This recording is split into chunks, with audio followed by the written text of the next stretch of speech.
കാക്കയും കുയിലും. ലോകത്തിൽ മിക്ക രാജ്യങ്ങളിലും കാക്കകൾ ഉണ്ട്.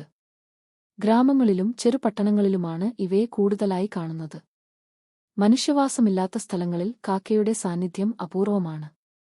ദിവസവും കുളിച്ച് ഭംഗിയായി ശരീരം മിനുക്കി തടവി സൂക്ഷിക്കുന്ന പ്രകൃതം ആണ് കാക്കയുടേത്. കൂടാതെ വലിയ ബുദ്ധിശക്തിയും. പേനക്കാക്ക, കാവതിക്കാക്ക എന്നൊക്കെ വിളിപ്പേരുള്ള കഴുത്തും നെഞ്ചും ചാരനിറത്തിലുള്ള കാക്ക ആണ് നമ്മുടെ നാട്ടിലെ പ്രധാന കാക്കയിനം.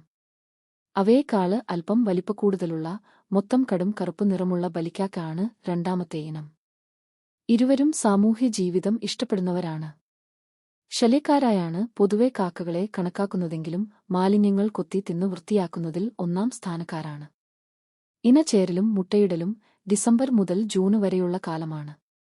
3 മുതൽ 9 മുട്ടകൾ വരെ ഇടും. 20 വർഷം വരെയാണ് കാക്കയുടെ ആയുസ്. പല പക്ഷികളെയും പോലെ ഇവരും കൂട് കെട്ടുന്നത് മുട്ടയിടാനും കുഞ്ഞുങ്ങളെ വളർത്താനും വേണ്ടി മാത്രമാണ്. അല്ലാതെ നമ്മളെപ്പോലെ സ്ഥിരവാസത്തിനുള്ളതല്ല. മരക്കൊമ്പുകളിൽ പലതരം വസ്തുക്കൾ കൊണ്ട് കൂട് കെട്ടും. ലഭ്യമായ എന്തും എന്നുവേണമെങ്കിൽ പറയാം. ഇലക്ട്രിക് വേരുകൾ, നാരുകൾ, ചുള്ളിക്കൊമ്പുകൾ എന്നിവയൊക്കെ ഉപയോഗിക്കും. കൂട് കെട്ടുന്ന സമയത്ത് ഇവർ ഏകാന്ത പ്രണയിനികളാകും. ആ കാലം ഇണകളായി ജീവിക്കാനാണ് ഇഷ്ടം. കൂട്ടത്തിൽ നിന്ന് വിട്ടു തനിച്ചു കൂട് കെട്ടും. ഒരു മരത്തിൽ ഒന്നിലധികം കൂടുകൾ ചിലപ്പോൾ കാണും.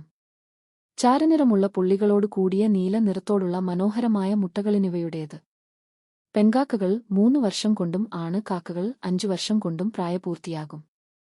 3 വർഷം വിരിഞ്ഞിറങ്ങിയ കുഞ്ഞുങ്ങളും കൂട് കെട്ടാനും പുതിയ കുഞ്ഞുങ്ങൾക്ക് തീറ്റ കൊടുക്കാനുമൊക്കെ മാതാപിതാക്കളെ സഹായിക്കും.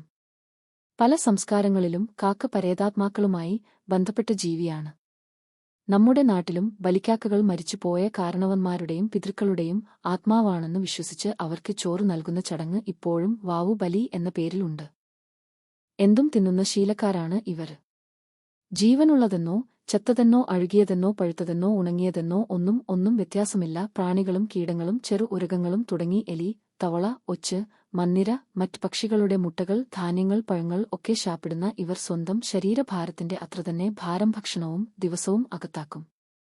ശരീരവലിപ്പവുമായി തട്ടിക്കുമ്പോൾ ഏറെ വലിയ തലച്ചോറാണിവക്ക്. 5 വരെ അക്കം ഓർമ്മിക്കാനും എണ്ണാനും കഴിയും. ബുദ്ധിശക്തിയിൽ ആൾക്കുരങ്ങുകളോട് മത്സരിക്കും. മനുഷ്യർ കഴിഞ്ഞാൽ ഏറ്റവും ബുദ്ധിശക്തിയുള്ള ജീവി ഇവരാകും. ഇത്രയും ബുദ്ധിയുള്ള കാക്കയുടെ കൂട്ടിൽ കയറി മുട്ടയിട്ട് സ്കൂട്ടാവുന്ന കുയിലിനെക്കുറിച്ച് അപ്പോൾ എന്തു പറയാം. കുയിൽ വർഗത്തിൽപ്പെട്ട പക്ഷിയാണ് നാട്ടുകുയിൽ. ഇവയുടെ പൂവൻ പക്ഷിയെ കരിങ്കുയിൽ എന്നും പിടയെ പുള്ളിക്കുയിൽ എന്നും വിളിക്കുന്നു. ഇവയുടെ ആൺ പെൺ പക്ഷികൾ തമ്മിൽ വലിയ വ്യത്യാസങ്ങളുണ്ടായിരിക്കും. കാക്കക്കുയിൽ, കരിങ്കുയിൽ, കോകിലം എന്നീ പേരുകളിൽ പ്രാദേശികമായി അറിയപ്പെടുന്നു. സ്വന്തമായി കൂടുണ്ടാക്കി കുഞ്ഞുങ്ങളെ വളർത്തുകയില്ല എന്നത് കുയിലിന്റെ മറ്റൊരു പ്രത്യേകതയാണ്. കൂടുകെട്ടി മുട്ടയിട്ട് തുടങ്ങിയ കാക്കയുടെ കൂട് കണ്ടുപിടിച്ച് കാക്കയെ തന്ത്രപരമായി സ്ഥലത്ത് നിന്ന് അകറ്റിയാണ് കുയിൽ ഒളിഞ്ഞ് മുട്ടയിട്ട് സ്ഥലം വിടുക. കുയിൽ മുട്ടയിടുമ്പോൾ കാക്കക്ക് കണക്ക് അറിയാം എന്നതിനാൽ എണ്ണം കൂടുതലാകാതിരിക്കാന് കാക്കയുടെ മുട്ട തള്ളിയിട്ട് കൂട്ടിന് വെളിയിൽ കളഞ്ഞാവും പലപ്പോഴും സ്വന്തം മുട്ടയിടുക. കാഴ്ചയിൽ സാമ്യമുള്ളതിനാൽ കാക്കയ്ക്ക് വ്യാജമുട്ട തിരിച്ചറിയാനും കഴിയില്ല. കാക്കക്കുഞ്ഞുങ്ങളെ കൊല്ലുന്നതിൽ മിടുക്കരാണത്ര വിരിഞ്ഞിറങ്ങുന്ന കന്നുകീറാത്ത കുയിൽക്കുഞ്ഞ്.